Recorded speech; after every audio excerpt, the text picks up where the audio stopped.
Bonjour et bienvenue dans VIP Mag. Nous sommes Hélène et Amanda. Amanda, bonjour.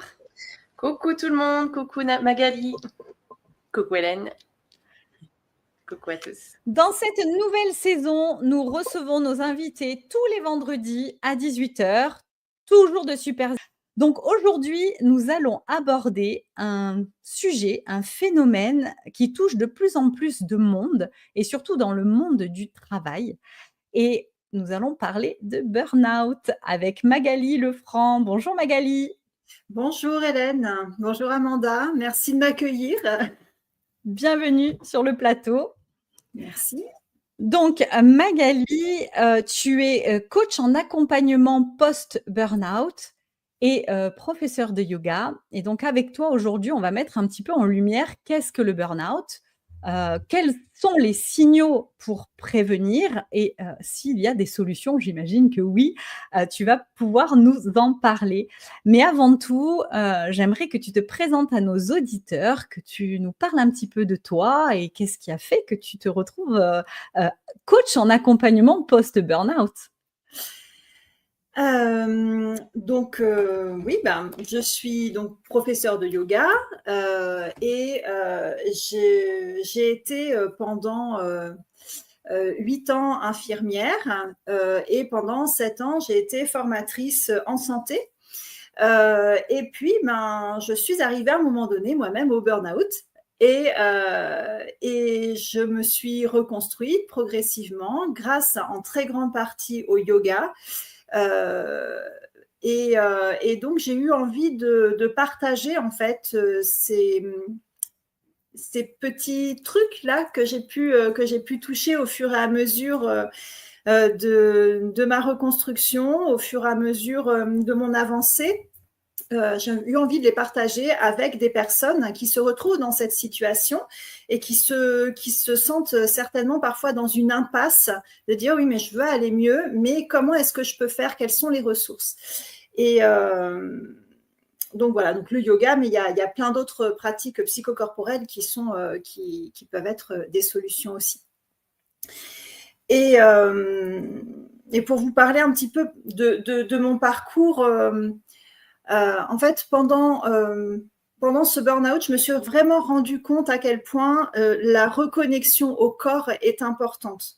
J'en parlerai un petit peu plus tard, mais dans le burn-out, le corps lâche complètement. C'est le corps qui nous dit non, mais là, je ne peux plus. Et en se reconnectant au corps, on peut résoudre pas mal de problèmes par rapport à ce burn-out.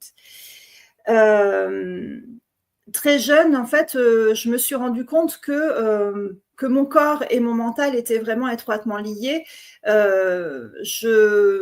J'étais sujette à la psychosomatisation, où dès qu'il y avait quelque chose qui n'allait pas, eh bien, ça se répercutait sur mon corps. Donc, déjà, il y avait cette conscience de dire, OK, je vais pas bien dans ma tête, et je vais pas bien dans mon corps. Et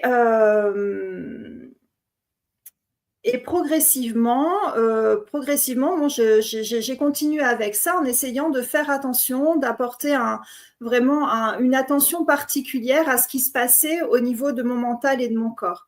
Et adolescente, je faisais du yoga, mais sans savoir que je faisais du yoga, en fait. Je faisais des étirements, je faisais des trucs qui me faisaient du bien, je méditais. Et ça apaisait tout ça. Je sentais bien que mon mental s'apaisait davantage. Et que mon corps le ressentait vraiment ses effets.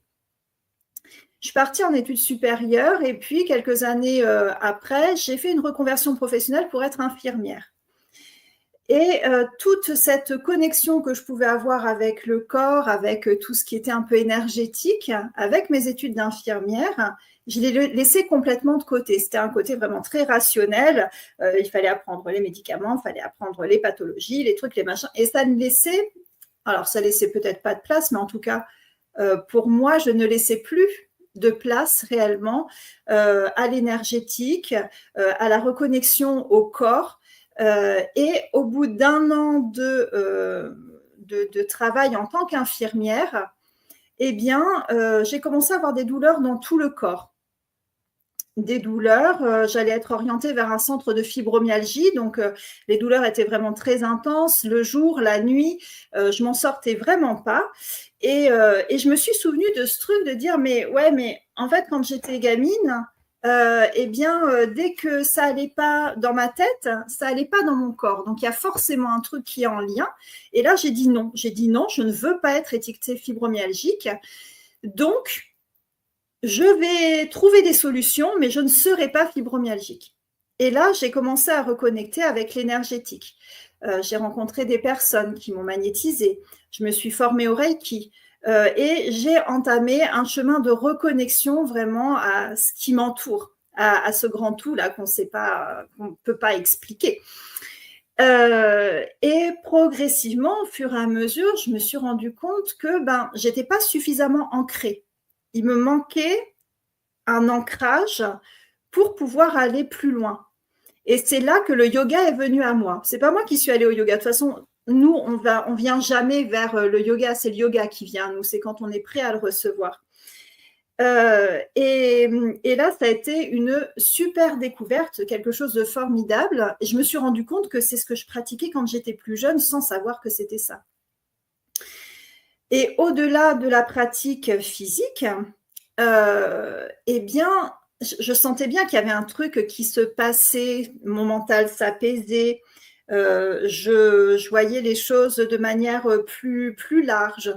Il y avait un truc, je ne savais pas le définir, et donc je suis allée faire ma formation de professeur de yoga pour justement comprendre ce qui se passait vraiment au niveau du corps, mais aussi au niveau du psychisme, au niveau… voilà, qu'est-ce qui se passait là dans mon corps qui faisait que ça allait mieux, en fait, de jour en jour.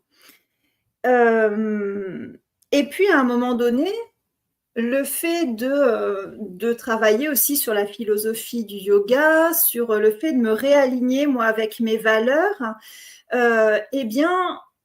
les valeurs que je voulais avoir dans mon travail, c'était plus tout à fait aligné, on va dire. Il y avait des choses qui fonctionnaient plus. Et c'est là que j'ai fait mon burn-out. Je suis arrivée en burn-out et c'est quelque chose qui est salutaire, en fait, je crois, parce que toutes les épreuves, en fait, qui nous sont proposées, on peut, c'est une opportunité de les transmuter pour pouvoir justement aller vers autre chose, pour pouvoir élargir ses horizons et entamer, enfin pas entamer, mais continuer un chemin qui va plus vers nous, vers qui on est réellement. Et donc, grâce au yoga, j'ai pu sortir assez rapidement de la phase vraiment très down en me reconnectant progressivement à mon corps, en rééquilibrant tout ce côté neurophysiologique dont je parlerai après.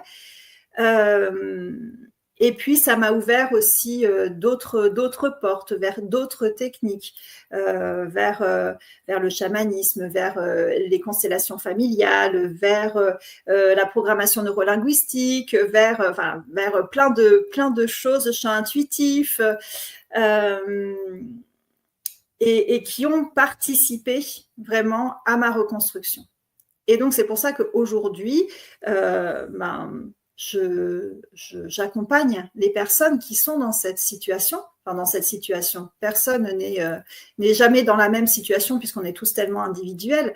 Mais des personnes qui veulent vraiment se reconstruire